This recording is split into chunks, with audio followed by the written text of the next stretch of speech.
In the summer of 2022, tensions between the United States and Iran began to heat up.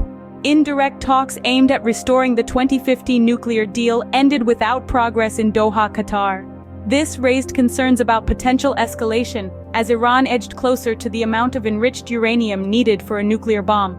The failure of these negotiations had implications far beyond the immediate stakeholders, setting the stage for a prolonged diplomatic stalemate that could influence the US midterm elections and Iran's presidential election in 2025. Around the same time, the Middle East was caught in the crossfire of a growing rivalry between the US and China.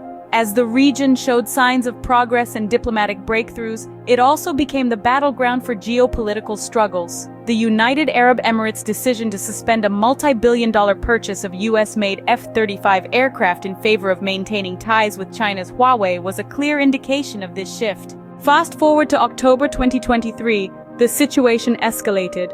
Following Hamas attacks and an explosion at a Gaza hospital, the possibility of broader regional conflict loomed. Iran and Hezbollah threatened to support Hamas against Israel, and the US responded by deploying 2 aircraft carriers near Israel and pledging support. This move, however, raised concerns of potential American involvement if Israel faced multiple fronts. In the end, Iran had to step back.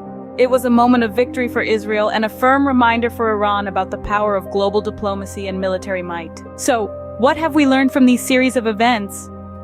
Firstly, the failure of diplomatic talks can lead to prolonged stalemates with far-reaching implications.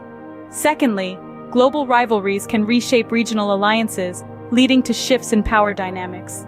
And finally, pushing the limits of international diplomacy can have severe consequences, as Iran had to learn the hard way. These events served as a stark reminder of the intricate web of global politics, where actions in one part of the world can have repercussions in another. The chessboard is vast, and the game never ends. But one thing remains constant. Those who underestimate the power of diplomacy and military might do so at their own peril.